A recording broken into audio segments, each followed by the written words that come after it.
Assalamualaikum warahmatullahi wabarakatuh. Saya Putri Adelia Bulkis dengan NIM 23002122.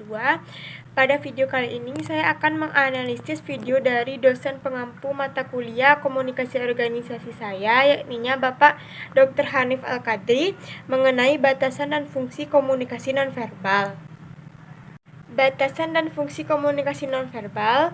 Setiap yang keluar atau setiap pesan yang disampaikan, setiap sinyal yang muncul tidak dalam berupa kata-kata yang dimaknai secara langsung, itu disebut dengan komunikasi nonverbal. Bisa menggunakan lambang, gerak tubuh, dari gestur, dari warna, sikap duduk, kita berdiri, mimik wajah, tatapan mata, yang perasaan atau bisa berupa bunyi tapi bukan kata. Dari berbagai hasil penelitian mengindikasikan hasil-hasil dengan 3 fungsi bahwa pernyataan verbal kadang-kadang hanya sampai 7% diakui, sementara bentuk vokal atau nonverbal itu 38%, bahkan 55% adalah dari wajah, ekspresi wajah, bahkan dalam interaksi dengan polisi atau ketika seseorang ingin melihat kebenaran tentang kejujuran seseorang, pastinya dilihat yang pertama itu pasti dari mimik wajah, karena kejujuran itu terletak pada apa yang tidak bisa kita desain, karena keseluruhan fungsi nonverbal akan muncul tanpa bisa kita buat, dan itu adalah indikasi-indikasi yang bisa ditangkap sebagai pesan komunikasi yang lebih efektif. Maka buat kondisi tertentu nonverbal menjadi lebih efektif dibandingkan komunikasi verbal. Jadi, mempelajari komunikasi nonverbal berarti memahami apa yang dirasa secara nyata oleh orang lain. Komunikasi nonverbal adalah pesan-pesan yang diekspresikan, pesan-pesan yang disampaikan secara sengaja atau tidak sengaja melalui gerakan, tindakan, atau perilaku, atau dari suara atau vokal yang berbeda, dan menggunakan kata-kata dalam bahasa umum yang kita kenal sebagai kumpulan kata demi kata yang menjadi kalimat-kalimat dan menjadi paragraf. Dan itulah bahasa. Makna dari tindakan demi tindakan itu tidak tergantung dari mengenai sesuatu yang akan kita sampaikan, akan tetapi tertentu pada interpretasi dari orang-orang lain yang mengamati hal tersebut. Selanjutnya yaitu batasan komunikasi nonverbal. Yang pertama yaitu selalu berada dalam konteks. Tanpa kita minta atau tanpa kita sadari berbicara soal besar, maka tangan kita akan langsung membentuk ukuran besar.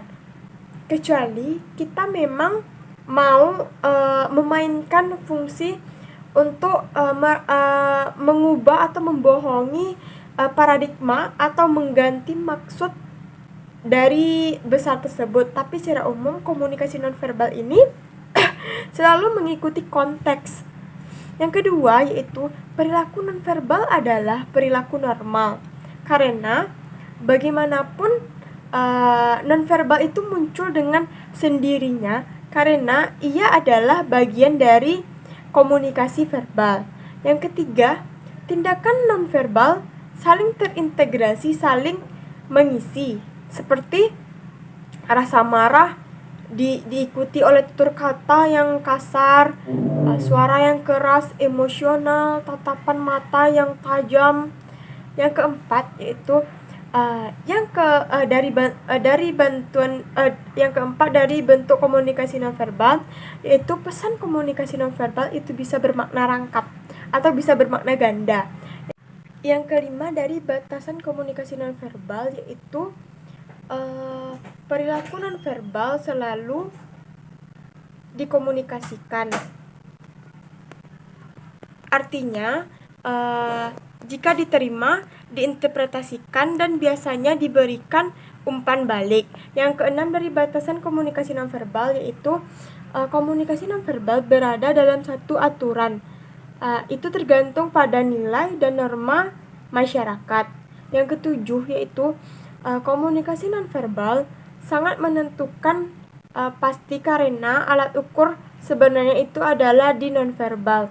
Yang kedelapan yaitu perilaku nonverbal sangat terpercaya dan bisa dipercaya karena ada dua alasannya. Yang pertama yaitu pesan nonverbal lebih mudah dimanipulasi dan perilaku nonverbal seringkali muncul secara tidak disengaja sehingga lebih mudah untuk ditangkap dan dipercaya maknanya oleh komunikan atau orang lain. Selanjutnya yaitu saya akan membahas tentang jenis-jenis komunikasi nonverbal atau kategori komunikasi nonverbal. Yang pertama yaitu komunikasi tubuh. Gestur atau isyarat termasuk dalam komunikasi tubuh. Ilustrator, penampilan, afeksi, komunikasi wajah seperti rasa senang atau tidak senang, tertawa, bahagia, tersenyum, cemberut itu adalah salah satu contoh dari komunikasi wajah.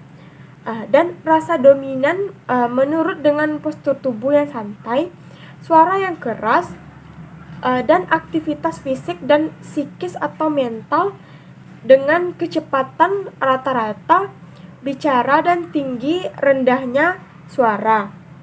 Persoalan komunikasi wajar ada ketidaksesuaian emosi dengan ekspresi wajah.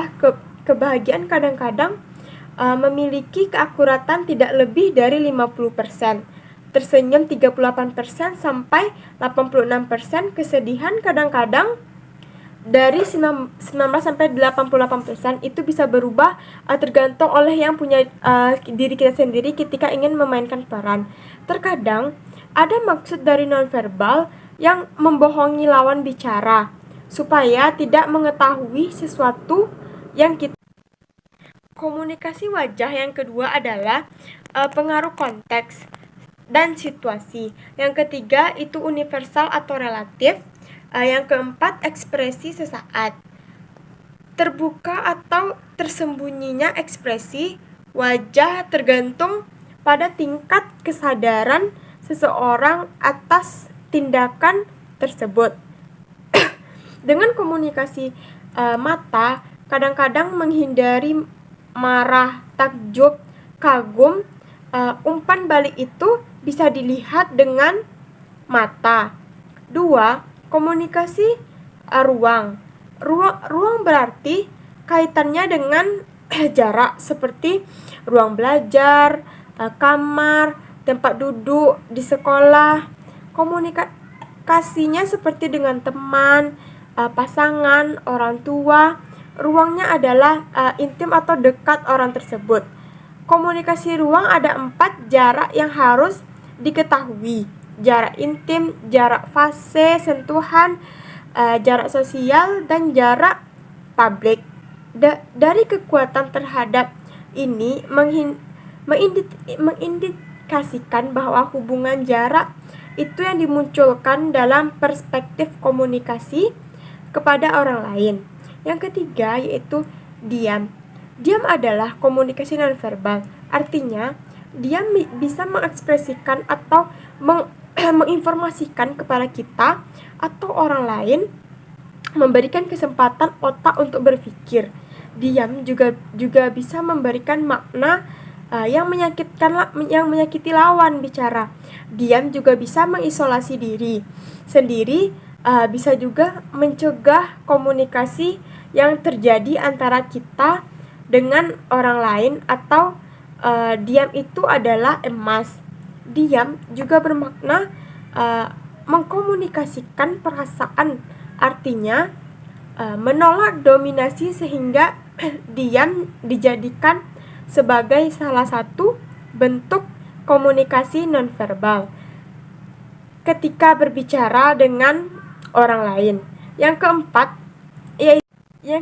yaitu language atau ketepatan berbicara, termasuk volume, ritme, nasionalisasi, dan bentuk-bentuk vokal seperti tertawa, merengek, tinggi rendahnya suara.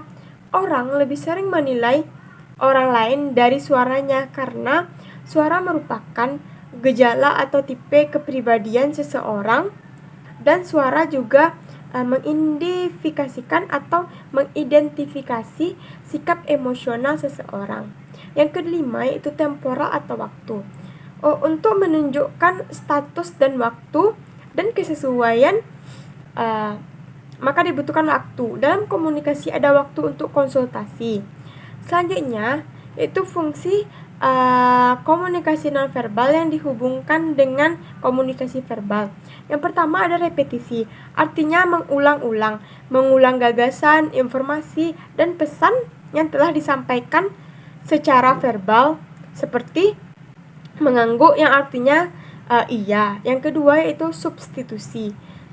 Substitusi menggantikan lambang diganti dengan nonverbal. Contohnya tanpa sepatah kata, tanpa harus berbicara, mengeluarkan kalimat atau bahasa atau kata apapun ketika memanggil orang lain.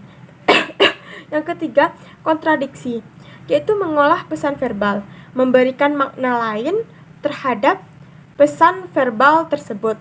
Contohnya, memuji tapi kita mencibir orang tersebut. Yang keempat, komplimen atau melengkapi, mempercayai makna pesan dari bahasa verbal dengan pengguna nonverbal. Contohnya, mimik wajah ketika menunjukkan tingkat penderitaan yang tidak dapat diwujudkan dengan kata-kata, itu merupakan sebuah komplimen.